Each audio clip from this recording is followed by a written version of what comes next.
Thanks, Zoe. Perfect. So welcome to February's Finance and Corporate Committee meeting. And there being no apologies, I'll move on to disclosure of members' interests. No. Late items, I've advised of none, so no. Great. Confirmation of the order of the meeting. No changes, Ken, that you see? No, nothing that I'm aware of. Oh, that's all good. I need a mover and a seconder for that, however. Thanks, Lou. Thanks, Claire. All in favour? Aye. Contrary, no. It's carried. Confirmation of the minutes. So we'll do this in two parts. Firstly, the minutes of the 28th of November. And they have been circulated, and I don't think there was any changes advised. So could I have a mover, please, that they're a true and correct record? Thank you, Mike. Montgomery, that was. Thanks, Bruce. All in favour? Aye. Contrary, no. That is carried. And also confirmation of minutes of the 5th of December, and likewise have been circulated and all good. So could I have a move? Thank you, Marcus. Thank you, Claire. All in favour? Aye. Contrary, no. That is carried also. So we'll move on to page 23, financial report for the period ended 31 January 24. Welcome, Nada.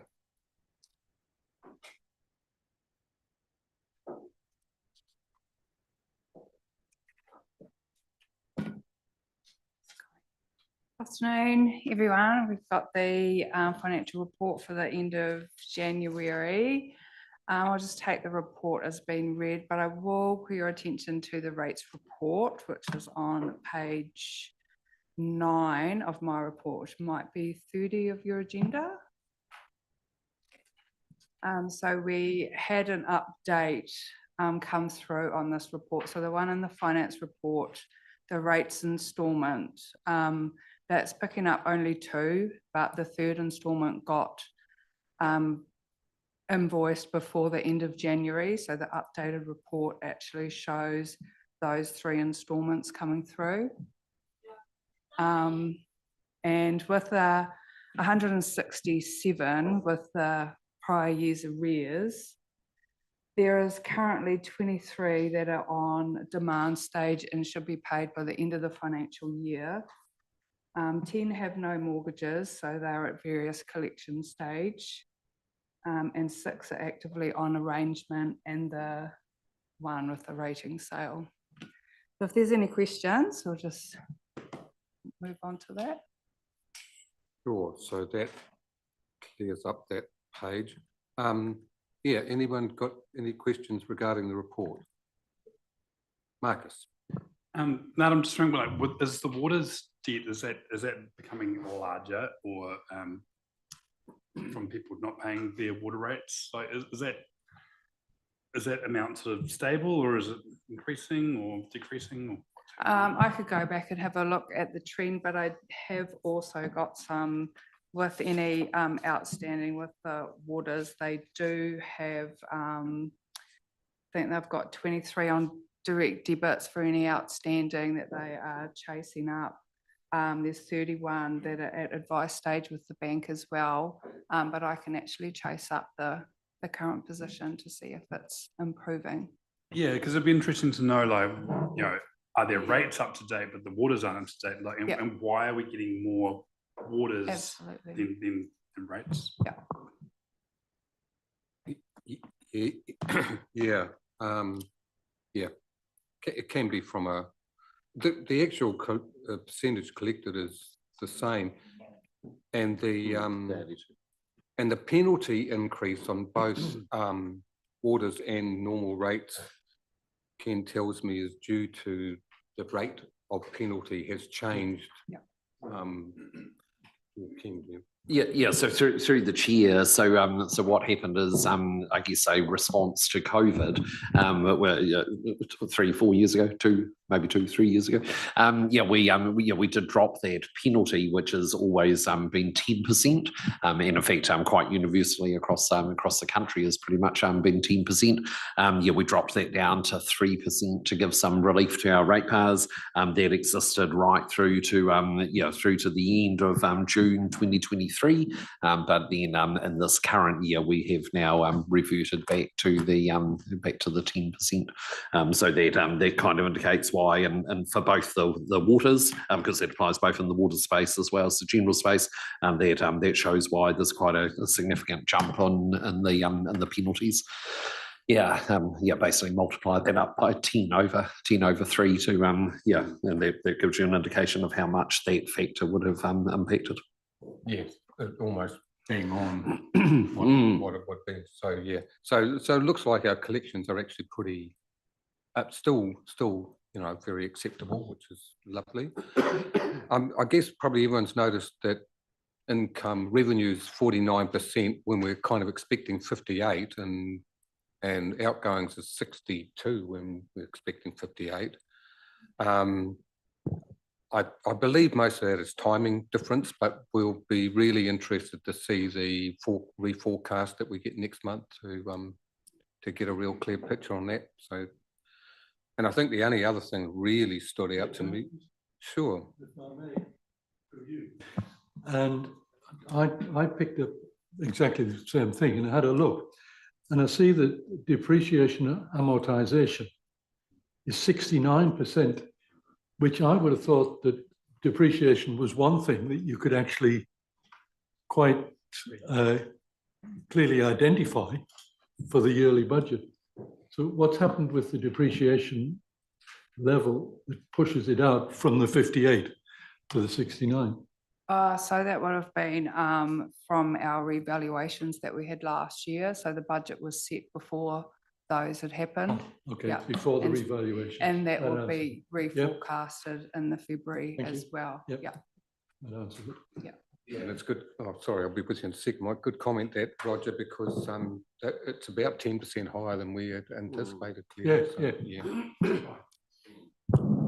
Thanks to the chair. Just on your page 2, page 34 of our report, just to clarify that property commercial general, we sort of didn't have a budget for it, but obviously we've generated a reasonable amount of income. A reasonable amount of expenditure through that, 242,000. So look through the chair, Mike. I believe you've jumped to the next report. Right, To be fair, you've jumped into I the have. quarterly property. So if we could just hold that question, perhaps. Yeah. only other thing, but turn that on, sorry, a bit of a perennial with me is that the growth metric is looking somewhat dire, but I know that we tend to catch up in the last month or so of the financial year. So it'd be nice if we were able to get some kind of forecast for that. Yep. I know it's probably hard, but it would be really. Yeah, so through the chair, we can see what we can do. Although, yeah, it is actually quite a difficult area to forecast. I mean, there's two key components to it. One is just simply the increase in capital value, which comes, when you apply for a resource consent. If you chop a property up into smaller components, and generally you increase the value as a whole, obviously. So you get that sort of impact coming through, as well as capital value increase from the from building of the house or the building of a commercial premise or other kind of structure, and also the number of properties also that gives us a great amount of UAGC and stuff. But look, it's difficult to sort of quantify that. There's quite a bit of timing involved in it, not only with the lag of potentially QV visiting the property and putting a valuation on it, and they're coming into the role, but even the timing of obviously something actually even being built to enable QV.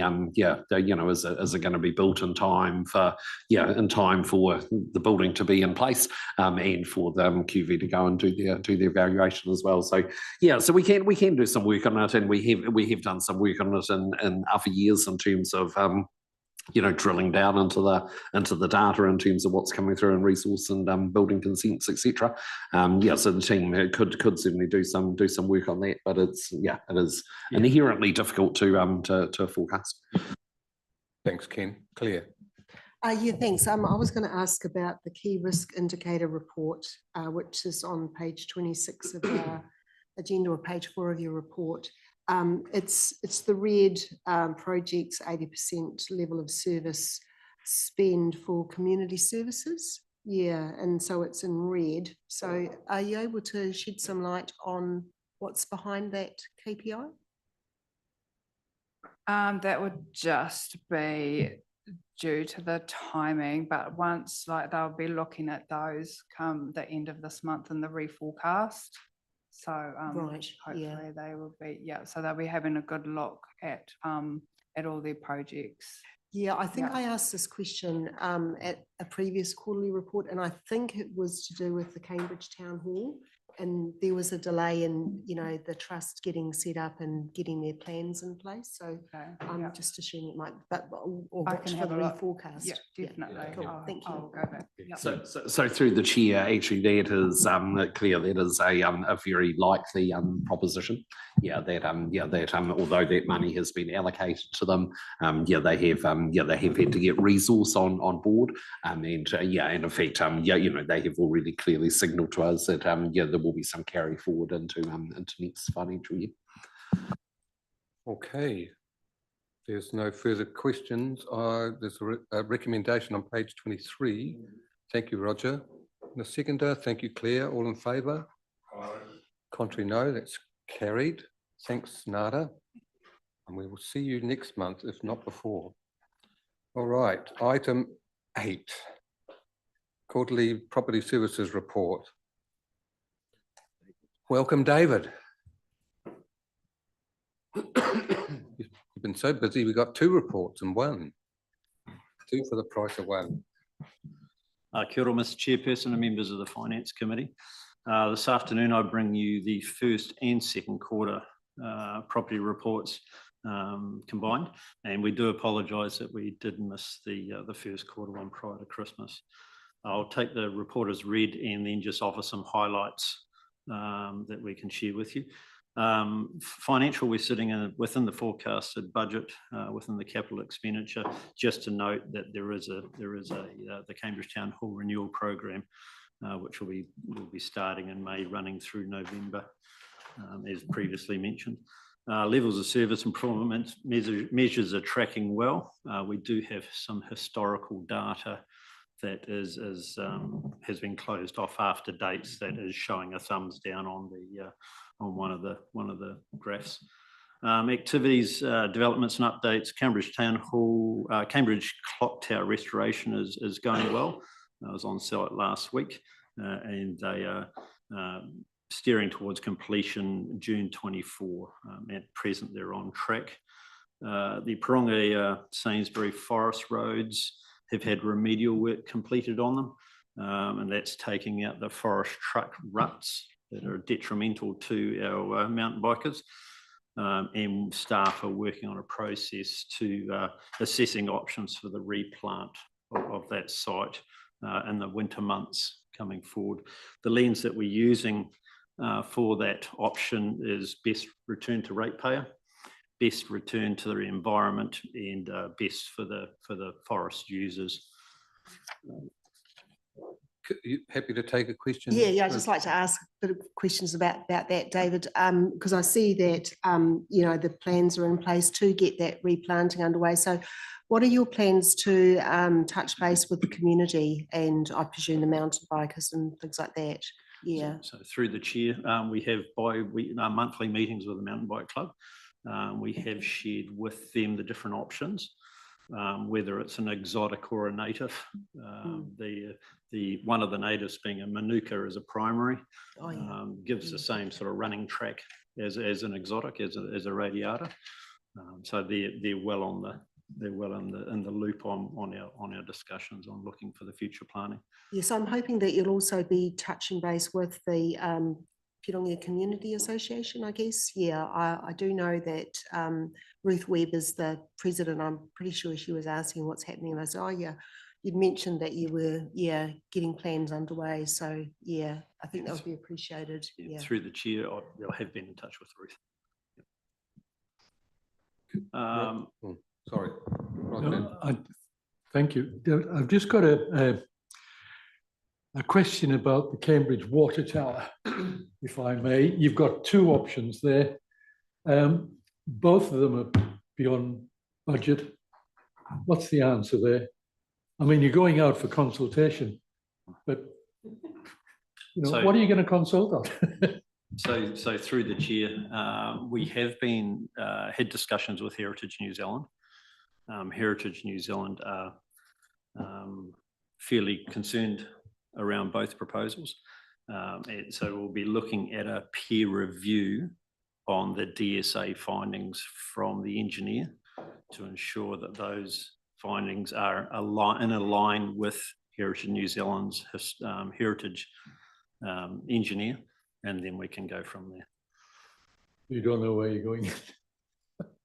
I mean, I was just out at the Rest Haven opening yesterday, and you get a good view of it, obviously, from the fourth floor going up.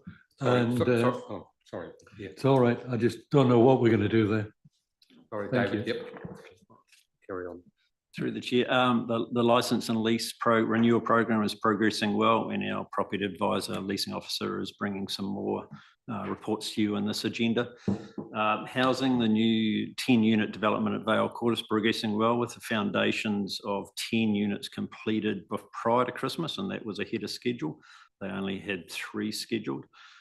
Framing is progressing well since then, and the roof installation has started. So that's project's going very well. And our key priorities for Q3 is continuation with there's a big press for our enterprise asset management system. Continued work with the Cambridge Town Hall Trust. We have operational meetings fortnightly and then trust meetings bi-monthly. As I've mentioned, a peer review of the water tower, and then continued work around the asset sales in the next 6 months. Thanks very much, Mike. Thank you. Thank you, through the chair. Just a question sort of in relation to C2. Have you heard anything around the school? In the education sector, we've sort of been told buildings in that school is on hold. Have you heard anything, like indefinite hold? No, through the chair, no, I haven't. So it might be worth finding out whether that's a rumour or whether it's factual. Yeah, but we haven't had that official. When we had a classroom supposed to arrive at a school, the thing was on the truck and it got turned around by the ministry. So everything's on hold. Yeah, this would be quite good to know that from a council point of view, because that's that whole debate around, Make a huge difference. yeah, around people buying sections in houses and Okay, anybody else? Any queries? No. So yeah, thanks, David. And great to see what is, I guess, still a relatively new property team, but you guys are really into it and moving along, and it's great to see. So Thank you. thanks very much. Cool. Okay, so we have a recommendation on page 33. Thank you, Mike. That's Mike and Claire. All in favour? Contrary, no. It is carried.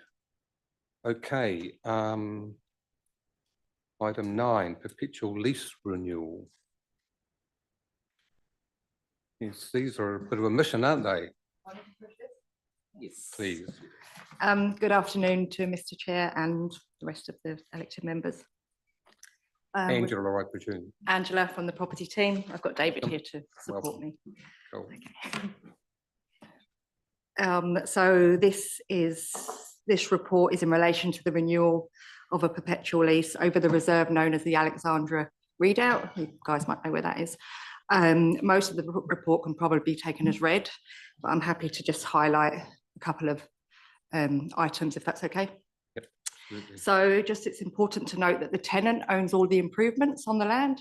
So the rental assessment is for the unimproved value of the land as it sat in 1957 when the lease was first entered into.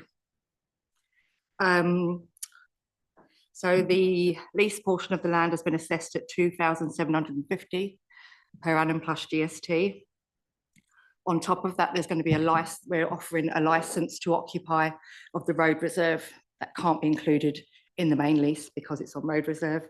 And the rent is assessed for that is 1,147 per annum plus GST.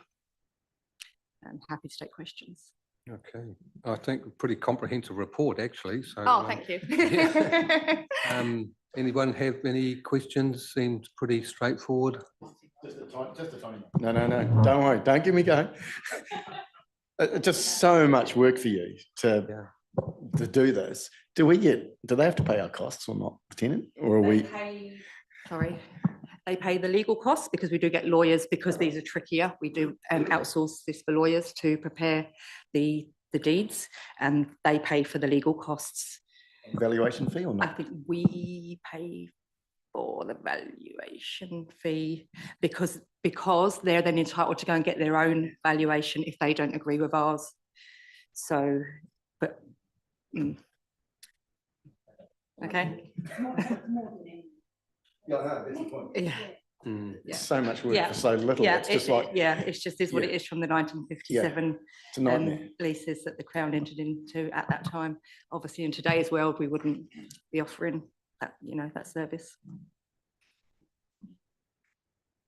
Yeah. So, but I mean, we have to do it basically, don't we? So, okay. So the recommendations on page 45, Angela's report, that we receive Angela's report and approve the deed of assignment and approve the signing of the license to occupy. The gentleman on my left, you've moved, Lou? And a seconder, thanks, Claire, all in favour? Would you like your dissent recorded? Thanks, Claire, yeah. Okay, so I'll put, well, it wouldn't pass. I don't know. We'd be in a bind, but that's where it sits at the moment. So all in favour, please say aye. Contrary, no. Got that. I declare it carried. Thanks. Okay. Thank you very much, Angela. I take it that, you're here again. I am here again. Yeah. Item 10, community lease for the Red Cross. Okay. Yeah. Good afternoon again. This is, I think this will be a good one to take as read. It's pretty straightforward community lease. It will be entered in, it's proposed that it's entered into on our standard community leasing terms, and happy to take any questions. Ooh, any questions? Liz? I was just wondering how often it got used. I think because it's for storage, it gets used a lot, but yeah, I don't know what their turnaround is. They own the building as well. It's not our building. So it's just the lease. It's just the lease of the land, and they've been there for over 50 years in that plot. But yeah, that's my understanding, that it's used as a distribution. So the goods come in, get distributed to shops in the district, and also they'll use it to store off-season clothing. So, when it's the summer, they'll have all their winter clothes stored there, and the turnaround when the seasons change. Yes, I was curious about that as well, Liz, but I think it is actually utilised. Yeah. Okay, if there's no other questions, recommendations on page 101. Marcus, thank you. And a seconder. Thanks, Claire. All in favour? Contrary, no. That is carried. Item 11. Changing the guard. We'll have Andrew. Welcome.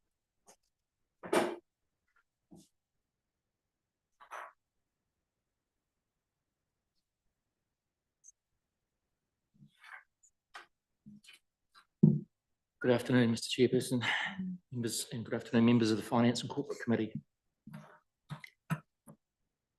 This property is a 1.6 hectare rural zoned recreation reserve, and essentially it's a vacant site. It has currently been grazed on an informal basis at a peppercorn rental. In July 1996, the Cambridge Community Board resolved to recommend to Council that the reserve status be uplifted. In October 1996, the Property Review Committee resolved to sell the land. So, while we have a recommendation and a resolution to sell this land, these decisions were made nearly 30 years ago. And for this reason, we are now seeking the committee's approval. Till we get an update, that sounds fair.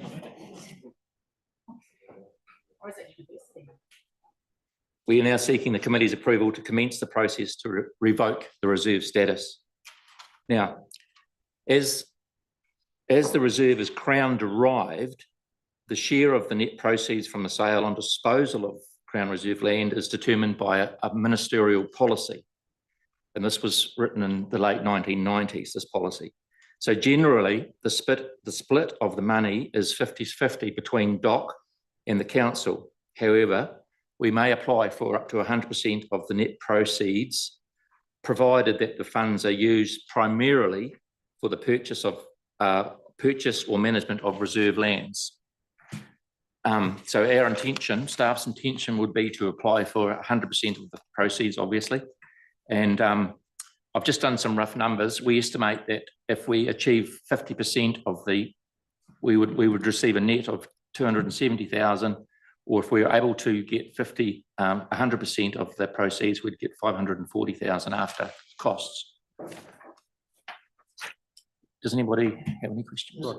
So I've got a wee question on this, and I reflect back on the process that we had to go through when we wanted to put a road across the Greenbelt, and we had to revoke the reserve status. And in that case, that land had to be offered back to iwi as part of the settlement clause. Does the same thing apply here or not? And if not, why not?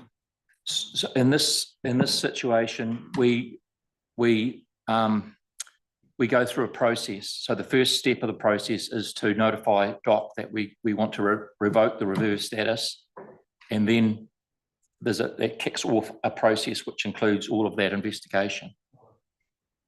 So There's no difference to the same. Essentially, no. Thank you. Marie. So I'm just looking at the record of title, and I know that you went there in 1905. So how did they get the land? Through the chair. How did Crown end up with the land in the issue of a record for them to be the mana whakahaere of the land? Because that goes on the back of Roger's question. Yes. Of iwi being involved, because if this is a Public Works Act taken stuff or conversation of that sort, then I would seriously be thinking we need to have a chat with iwi, because this should possibly be going back to iwi. I think looking at how the Education Board was involved, all of this here, this is looking like a timeline that I've seen before, where land in disposal actually needs to have a chat with the iwi. Sure. Because they might have first right of refusal to this. So through the chair, if you accept our recommendation today, we would then obtain a property disposal report, and they will then look into the background and how it was acquired, and that will be before we send any notices off. So this is just putting this in front of you, asking for your thoughts on it. And so obviously that would come up as part of that process. Cool. Okay, I think, yeah, let's do it. Be my comment. So recommendation in A, B and C is on page 109. Thank you, Susan. And the seconder, thank you, Dale Marie. All in favour? Contrary, no, it's carried. Thanks, Andrew. Thank you. Perfect. Okay, item 12 is a resolution to exclude the public. Thanks, Claire. And the seconder, thanks, Dale Marie. All in favour?